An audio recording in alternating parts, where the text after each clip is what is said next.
সিঙ্গাপুরে হাসপাতালে চিকিৎসাধীন ইনকিলাব মঞ্চের মুখপাত্র শরীফ ওসমান হাদি মারা গেছেন। ইন্না লিল্লাহি ওয়া ইন্না ইলাইহি রাজিউন। হাদির মৃত্যুতে শনিবার রাষ্ট্রীয় শোক ঘোষণা করেছে সরকার। ওসমান হাদির মরদেহ শুক্রবার সন্ধ্যায় সিঙ্গাপুর থেকে দেশে আনা হবে।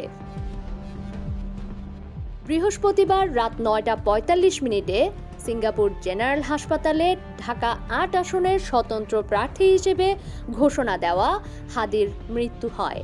রাতে ইনকিলাব মঞ্চ ও হাদির ভেরিফাইড ফেসবুক পেজে দেওয়া পোস্টে এই তথ্য জানানো হয়।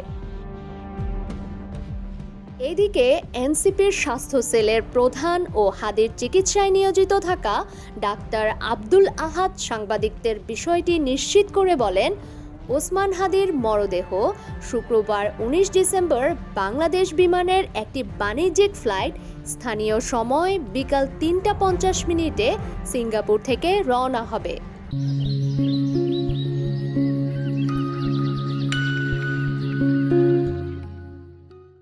সম্ভাব্য সময় সন্ধ্যা 6:05 ঢাকায় অবতরণ করবে।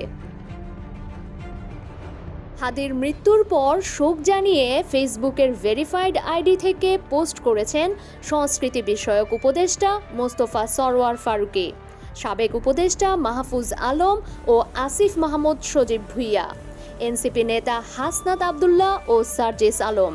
এই মৃত্যুর ঘটনায় শোক জানিয়েছে বিএনপি ও জামায়াত। এনসিপির স্বাস্থ্য সেলের প্রধান ও হাদির চিকিৎসায় নিয়োজিত থাকা ডাক্তার আহাদ ভিডিও বার্তায় তার মারা যাওয়ার বিষয়টি নিশ্চিত করেছেন।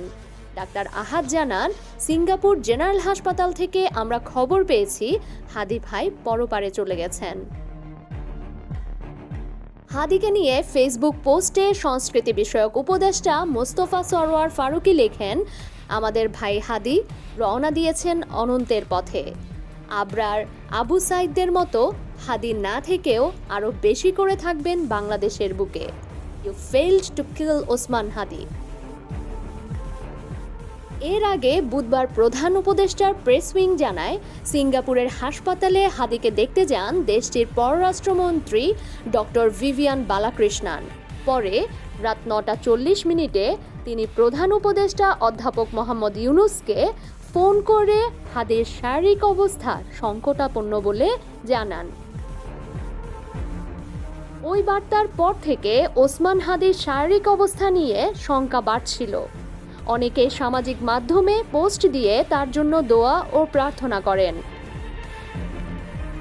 ইনকিলাব মঞ্চের ফেসবুক পেজে এক বার্তায় বলা হয়, ভারতীয় আধিপত্যবাদের মোকাবেলায় মহান বিপ্লবী ওসমান হাদিকে আল্লাহর শহীদ হিসেবে কবুল করেছেন। ডেস্ক রিপোর্ট, সমকাল।